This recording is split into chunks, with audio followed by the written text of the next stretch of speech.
difícil ver qué hará Cristina. A ella no le conviene ninguna acción espectacular en este momento, por eso se dedica a esas reuniones que parecen, qué sé yo, reuniones de 5 de la tarde, de señoras de 5 de la tarde para presentar su libro. Es difícil saber qué hará ella después de ganar Fernández como presidente.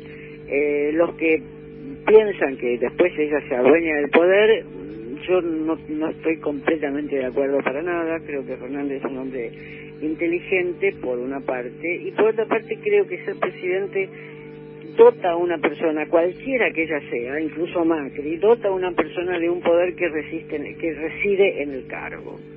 Esto es La Inquietud con Garrett Edwards, el lugar donde hay más preguntas que certezas.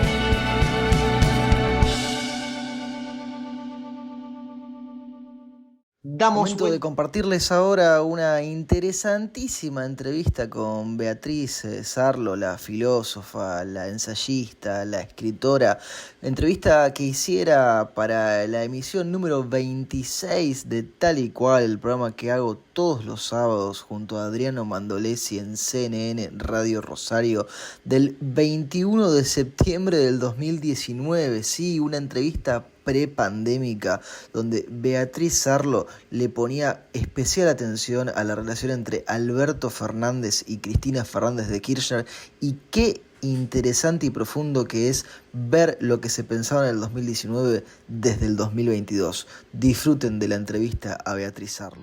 Damos vuelta de página aquí en Tal y Cual por CNN Radio Rosario, y tenemos el gusto de sumar en línea a Beatriz Sarlo. Ella es periodista, escritora, ensayista. El primer libro que leí de ella lo tengo en mis manos ahora mismo todavía, es imposible olvidar la tapa, La pasión y la excepción, Eva Borges y el asesinato de Aramburu. Nunca olvido ese color en mezcla de rosado y de fucsia con las caras de Borges y de Vita. Por eso es un gusto sumarla aquí para charlar un poco con nosotros y con nuestra audiencia. Beatriz, Gar la saluda, ¿cómo anda? ¿Qué tal? ¿Cómo estás? Un gusto, decíamos, sumarla aquí para charlar de algunas cuestiones que tienen que ver quizá con la política más actual, pero que también tienen que ver en el fondo con la Argentina que usted ha analizado a lo largo de su obra. Decía lo de La pasión y la excepción, que fue el primero de sus libros que leí y que además dejó en mí una marca indeleble. Siempre me cuesta recordar el simulacro de Borges, aquel cuento tan clásico, histórico, Bohème Azul, sin pensar en la lectura que usted hizo de ellos. Y lo abría esta mañana el libro de nuevo, ¿no? Y encontraba que había dejado el señalador marcado en la página en la que usted explica, retoma aquella cita del filósofo Søren Kierkegaard cuando dice que la excepción explica lo general y a sí misma, ¿no? Y también jurídicamente, si uno piensa, la excepción parece ser que a la regla es la que la valida, pero que también la identifica por separación. ¿La Argentina está en un momento todavía de pasión y de excepción, Beatriz? No sé si de pasión. No soy de las personas que piensan todo el tiempo que hay una grieta que nos separa unos de otros. Me parece que esa es una falsa imagen de la Argentina. Basta ver abajo qué está sucediendo para ver si hay alguna grieta. Yo estuve en todos los acampes y marchas de la semana pasada, y esa grieta no existe. Si existe alguna grieta, es una grieta social, pero eso no se llama grieta, eso se llama una separación social que es brutal en la Argentina, que es inédita.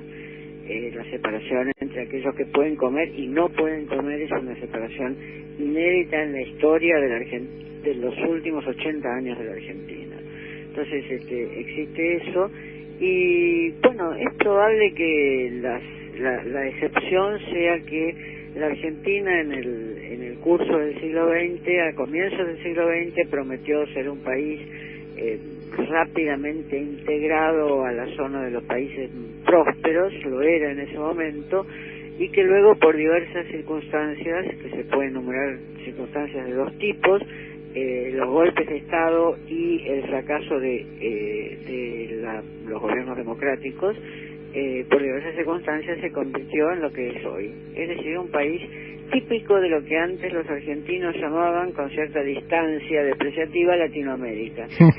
Antes decíamos, nos vamos a latinoamericanizar, como si no perteneciéramos. Bueno, ahora la historia nos ha enseñado que pertenecemos perfectamente a Latinoamérica y que nuestros indicadores son peores que los de Uruguay y peores que los de Chile, ¿no?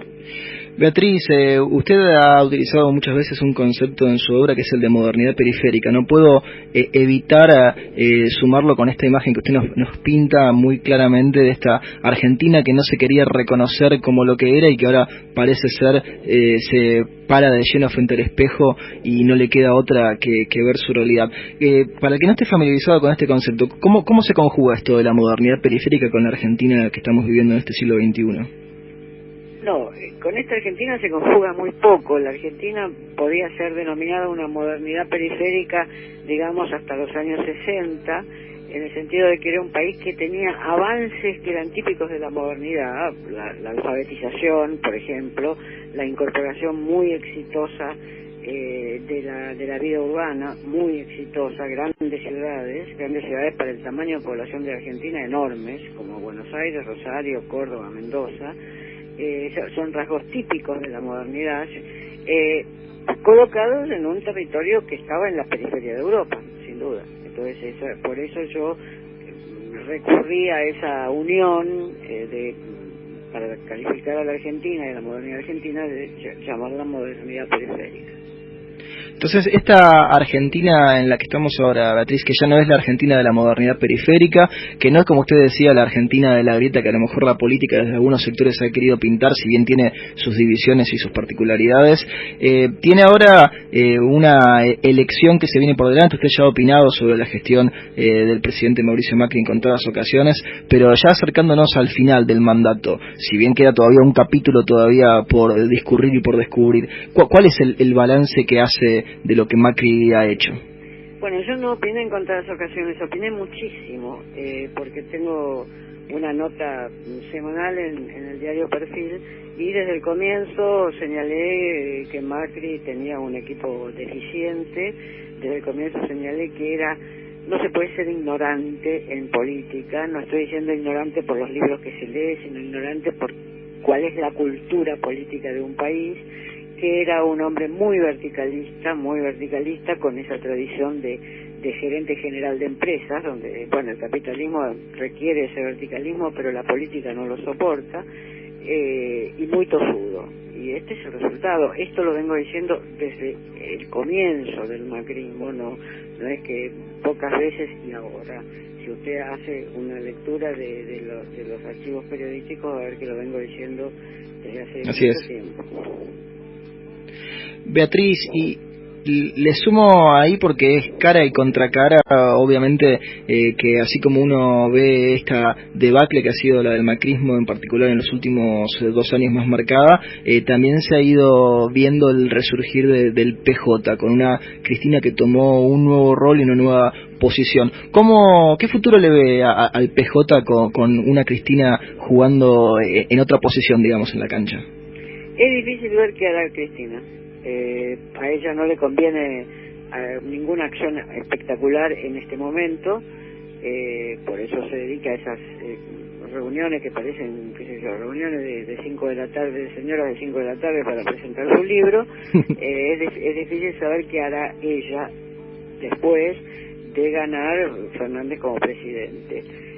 Los que piensan que después ella se adueña del poder, yo no estoy completamente de acuerdo para nada. Creo que Fernández es un hombre inteligente, por una parte, y por otra parte creo que ser presidente dota a una persona, cualquiera que ella sea, incluso Macri, dota a una persona de un poder que reside en el cargo. O como dice un amigo mío, un presidente tiene finalmente la lapicera. Por tanto, no sé si Cristina desde Calafate o desde La Habana va a poder definir, o desde su puesto, que es donde tendría que estar, que es presidente del Senado, va a poder definir o modificar completamente aquello que Fernández decida como presidente. Yo no estoy segura, no soy de los que dice acá gobierna Cristina, no creo para nada en eso. En principio, porque si eso pasara, sería que Fernández ha decidido terminar su carrera política. Y Fernández es un hombre de 58 años, yo no creo que alguien decida terminar su carrera política de ese modo patético. Yo creo que es un hombre que va a pelear por dar una continuidad, que me guste o no su pelea, esa es otra cosa, pero que va a pelear por dar una continuidad. él tiene reelección, Cristina ya en la próxima reelección va a ser una política retirada, o sea que hay una serie de factores que hay que analizar, además de decir va a gobernar ella, va a gobernar ella, va a gobernar ella, además de decir eso. Sí, le parece una visión bastante simplista la de dividirlo en a quién le tocaría el mando y el comando en esa situación. Me parece una visión para la cual no tenemos todos los datos. No tenemos todos los datos y no podemos suponerlos. Yo tendría que atribuirle muy poca inteligencia a Fernández para que eso sucediera. Creo que es un hombre políticamente inteligente, pero bueno, hay que esperar. No falta tanto. Beatriz, hablando... Tanto después de las elecciones, cómo se van claro. a ir dando las cosas. Hablando de distintos personajes, de distintos hombres, hay uno que también hizo una jugada política, que también es del peronismo y que usted ya ha comentado un poco el concepto que le genera. Miguel Pichetto y su movimiento y su paso de lo que fue en su momento del kirchnerismo a esa suerte de peronismo al costado, al Juntos por el Cambio, como se llama ahora. ¿Qué opinión le termina generando este personaje en un esquema que parece ser no le sumó votos a Macri, pero sí marcó una especie de... Solo el movimiento quedó, parece ser.